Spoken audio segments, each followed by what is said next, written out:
The story of my eyes. Well, let me take one out. When I was... There's a starman, there's a starman waiting in the sky, told us not to blow. Imagine this. You're one of the most iconic musicians on Earth. You've reinvented yourself countless times. Ziggy Stardust, the Thin White Duke, Major Tom. Your songs shape generations and your image becomes part of global culture. To the world, you are untouchable. But behind the glitter, behind the masks and the makeup, you carry something far darker. A list of names. Names of other famous musicians, some even close friends, who in your eyes betrayed the very soul of music. That's the secret side of David Bowie. To his fans, he was a genius, a chameleon, a visionary. But to those who knew him best, he was also a man with impossibly high standards and a razor-sharp tongue that could slice through egos bigger than his own. When Bowie loved you, he could elevate your career to the heavens. But when he despised you, his words could feel like daggers, and some never recovered from his judgment.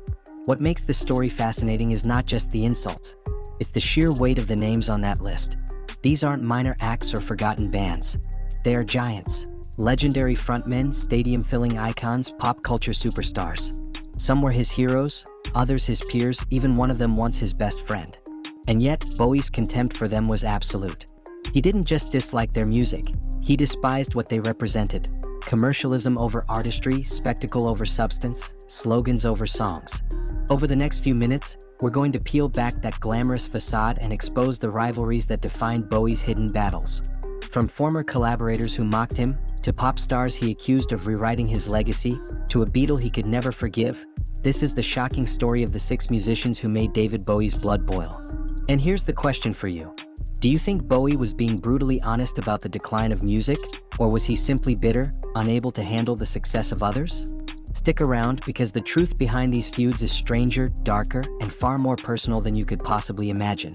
If we rewind to the 1970s, the names David Bowie and Mick Jagger were practically inseparable, 2 of the most glamorous figures in British rock history. They weren't just icons on stage, they were the heartbeat of London's rock and roll lifestyle. The pair partied together, crashed in each other's homes, and even collaborated creatively in ways that made fans believe they were brothers in arms. Their friendship symbolized the tight-knit community of artists who defined the glam rock era. And for years, Bowie and Jagger seemed destined to remain side by side at the top of the cultural pyramid. But by the mid-1980s, the friendship had soured, turning into one of the most infamous rock rivalries of all time. The breaking point came during their collaboration on Dancing in the Street for Live Aid, a project that was supposed to cement their status as legendary partners but instead exposed the growing cracks in their relationship. According to music journalist Paul Trinka, Bowie vented to engineers that working with Mick was like trying to direct a peacock who thinks he invented strutting. Imagine Bowie, the perfectionist who demanded control and precision in every frame, colliding with Jagger, the flamboyant frontman whose ego demanded constant attention from the spotlight. Eyewitnesses at the video shoot recall Bowie storming off set multiple times, muttering to his assistant, "I can't work with someone who thinks every camera belongs to him." The friendship that had once been glamorous and full of creative energy had devolved into irritation and exhaustion. The final nail in the coffin came when Jagger publicly mocked Bowie's acting career in a 1987 interview, dismissing him as a musician dabbling in film rather than a serious actor. Bowie never responded publicly, but friends claimed he never forgave the slight. Behind closed doors, he allegedly referred to Jagger as a glorified backup dancer who forgot he was in a band. From the outside, fans saw 2 titans clashing, but at its core, it was the tragic unraveling of a once close friendship poisoned by ego, competition, and a struggle for dominance in a scene that thrived on both. When you talk about 1980s pop music, Phil Collins' name comes up immediately. From his roots as the drummer of Genesis, Collins transformed into one of the most successful solo artists of the decade with hits like Against All Odds and One More Night that dominated radio waves and weddings alike. Yet what the world embraced as heartfelt anthems, David Bowie despised as shallow, mass-produced sentiment. For Bowie, Collins was not simply another pop star, he was the very embodiment of everything wrong with music in the MTV age. The tension began in 1984, when Collins' ballads soared up the charts while Bowie pursued more experimental, challenging material. At a dinner with record executives in London, Bowie reportedly snapped, "Phil represents the death of artistry. He makes music like fast food for people who don't want to think." It wasn't just a quip, it was a declaration of war on what Bowie believed Collins symbolized. Rolling Stone's Kurt Loder later reported Bowie derided Collins' songs as divorce music for middle managers, overly sentimental tunes tailored for safe, predictable consumption. To Bowie, they lacked the risk, provocation, and raw challenge that defined real art. The animosity climaxed at Live Aid in 1985, where both artists performed. Bowie delivered his theatrical set, pushing boundaries with his trademark charisma. But when Collins took the stage with Against All Odds and received a thunderous standing ovation, Bowie's frustration reportedly boiled over. Witnesses claim he muttered to his band, "They're applauding their own mediocrity." Ironically, Collins himself always spoke respectfully of Bowie, praising his fearlessness and artistic vision in interviews, seemingly unaware of the contempt Bowie harbored. But for Bowie, Collins wasn't just another rival. He was a symbol of an industry tilting away from artistry and toward commodification, turning music into a product rather than an expression. To Bowie, Collins embodied the dilution of rock's rebellious spirit into something safe, digestible, and ultimately hollow, and that made him more than a competitor. It made him the face of an era Bowie resented. By the time Madonna burst onto the scene in the mid-1980s, David Bowie had already built a career out of fearless reinvention. From Ziggy Stardust to the Thin White Duke, his transformations weren't just costume changes. They were carefully crafted artistic statements tied to underground movements, avant-garde theater, and deeply personal explorations of identity. So when Madonna rose to superstardom using reinvention as her calling card, Bowie didn't see a kindred spirit. He saw an imposter. The Queen of Pop dazzled audiences with shocking wardrobe shifts, sexual provocation, and headline-grabbing controversies, but to Bowie it was all marketing gloss without substance. According to critic Simon Reynolds, Bowie was overheard at a New York gallery event scoffing, "This woman thinks reinvention means changing costumes. She's confused marketing with artistry, and critics are too blind to see the difference." What especially infuriated Bowie was Madonna's apparent dismissal of the cultural roots behind the persona she adopted. Where Bowie had studied mime, German expressionism, and gender-bending theater, Madonna appeared to cherry-pick the imagery, remix it with pop hooks, and present it as rebellion for the masses. Bowie derided this as focus group rebellion, controversy calculated to maximize press coverage, not provoke real thought. Their tension boiled over at a 1985 awards ceremony when Madonna publicly referred to herself as a pioneer of gender-bending performance art. Witnesses claim Bowie looked visibly disgusted, reportedly telling his publicist, "She's rewriting history to make herself the inventor of everything I've been doing for 15 years. For Bowie, Madonna represented everything superficial about celebrity culture. Reinvention as a product, rebellion as a marketing strategy, provocation stripped of soul. His contempt wasn't just jealousy, it was philosophical. To him, Madonna had taken the vocabulary of artistic exploration and weaponized it for mass market appeal, cheapening something that he considered sacred. Fans might have embraced her as a boundary pusher, but Bowie dismissed her as the ultimate artistic pretender, a pop star confusing shock value with artistry. And in his private moments, he reportedly couldn't forgive how easily the world bought it. Few rivalries in British rock ran as flamboyant and venomous as the decades-long tension between David Bowie and Elton John. Both men emerged in the early 1970s as larger-than-life figures redefining masculinity and spectacle in music. Both embraced glamour, theatrics, and bold costumes, but their interpretations of what glam should represent couldn't have been more different. Bowie used characters like Ziggy Stardust to explore alienation, fame, and identity through complex conceptual narratives. Elton, meanwhile, drenched himself in sequins and feathers, pounding out piano-driven anthems that filled arenas and crossed into mainstream pop. To fans, both were geniuses. To Bowie, Elton was spectacle without depth.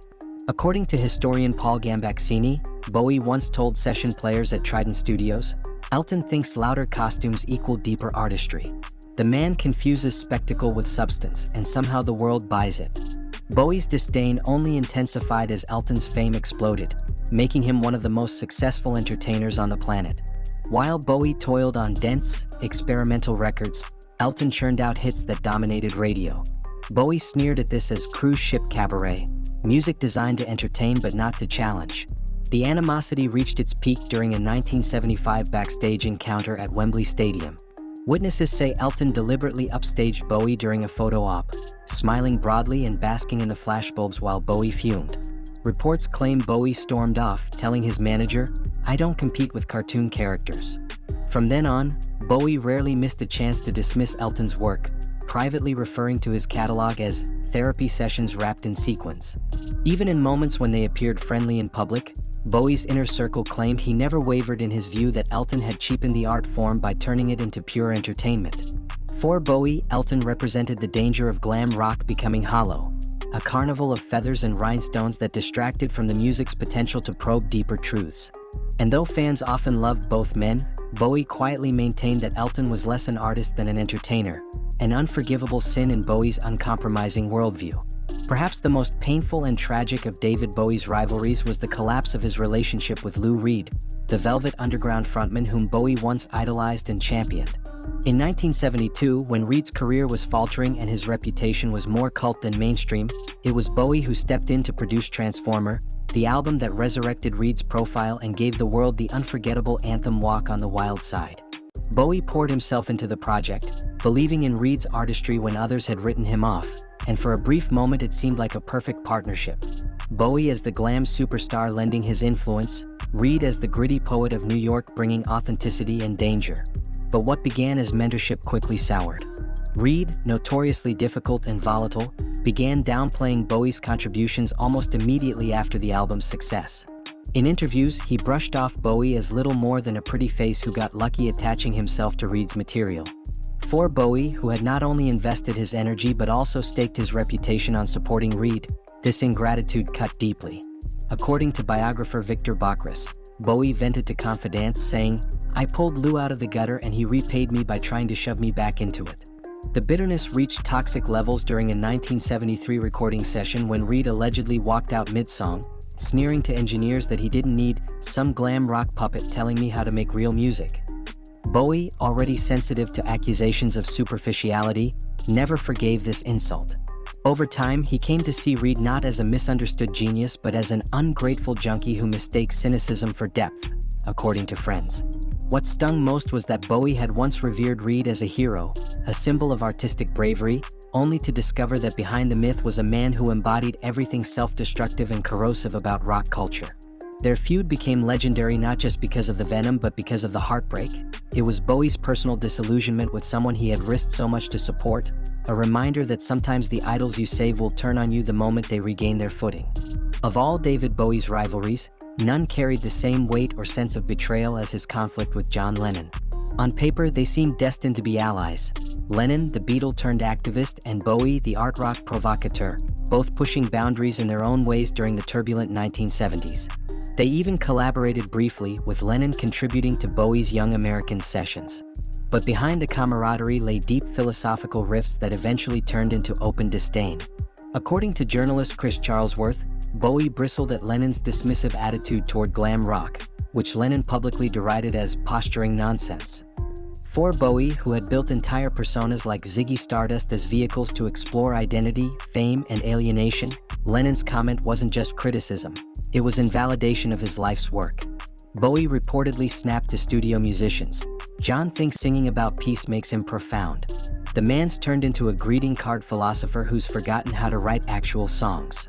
Their feud came to a head in 1975 during a tense New York session where Lennon mocked Bowie's thin white duke persona, joking about its pretentiousness. Bowie, stung, allegedly shot back, "At least I don't pretend my privileged whining is going to save the world." The clash revealed how differently the two men saw their roles. Lennon embraced slogans and political messages, Bowie pursued artifice and complexity. In Bowie's eyes, Lennon had traded true musical innovation for easy moralizing, turning himself into what Bowie bitterly described as a washed-up revolutionary. Even after Lennon's tragic death in 1980, Bowie reportedly struggled to let go of the resentment. Friends said he privately maintained that Lennon had abandoned his artistic greatness for amateur philosophy, a betrayal Bowie found unforgivable.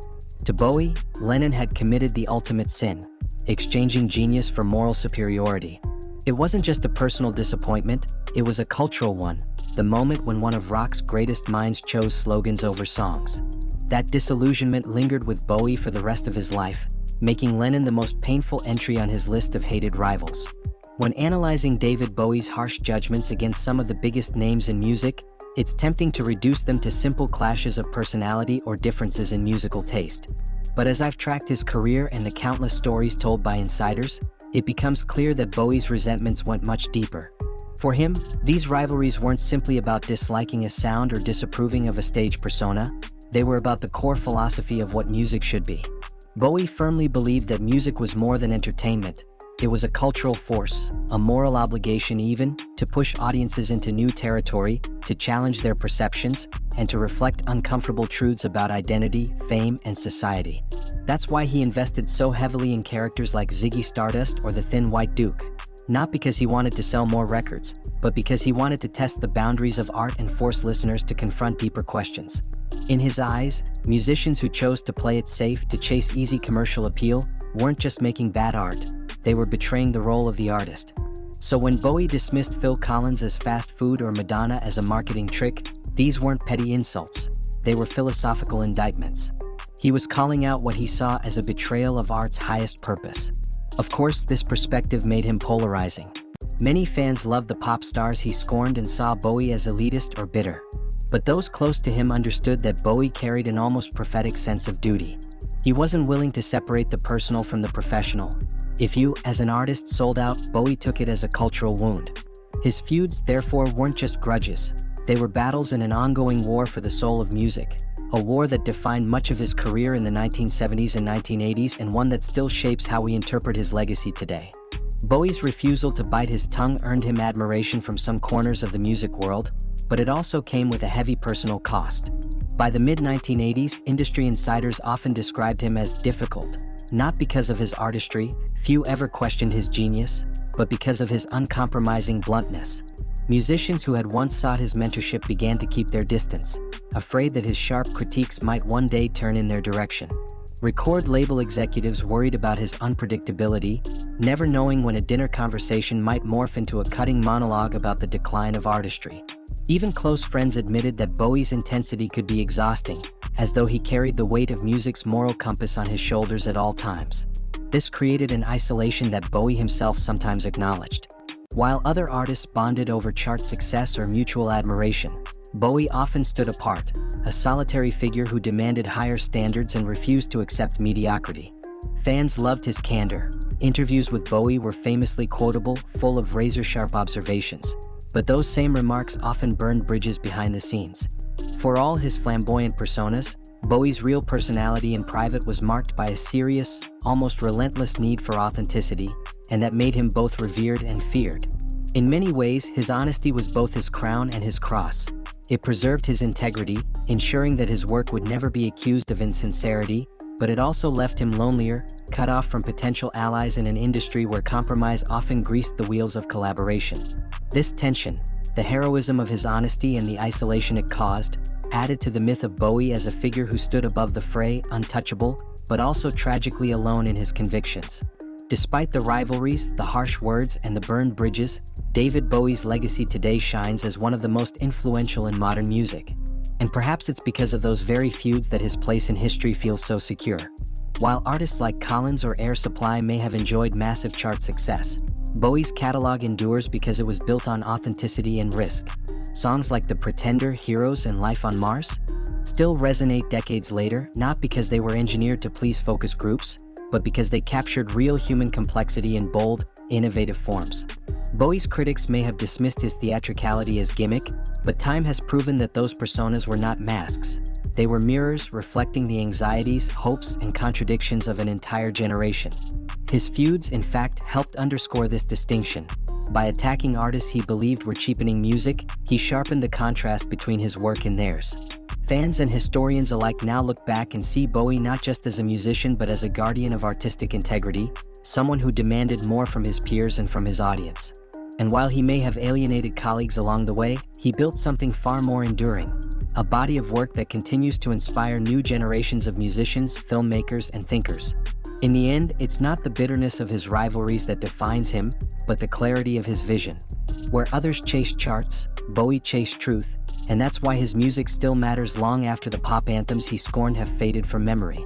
Looking back now, as the dust has long settled on his feuds and friendships, David Bowie's image in cultural memory is that of a visionary who refused to compromise.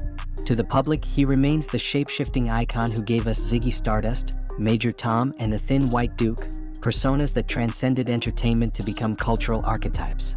To his peers, he was both a source of inspiration and a figure of fear, someone whose approval could elevate careers but whose disdain could sting for decades. What makes Bowie's story compelling isn't just his talent, but his role as the conscience of rock music, a figure who insisted on asking hard questions about what art should mean. His rivalries, whether with Jagger, Collins, Madonna, Elton, Reed, or Lennon, are part of that larger narrative. They weren't petty squabbles. They were battles over authenticity, over whether music should serve commerce or truth. That's why, even when his critiques seemed harsh or unfair, they mattered. They revealed Bowie's unwavering belief that music had to stand for something, that it had to carry weight. In today's world, where image and marketing dominate the industry more than ever, Bowie's insistence on integrity feels almost prophetic. And that's why his image endures not just as a rock star, but as a cultural beacon. He may have been polarizing in life, but in death, he has become untouchable. A reminder that true artistry requires not just talent, but the courage to confront the world, and sometimes even your friends, with the uncomfortable truth.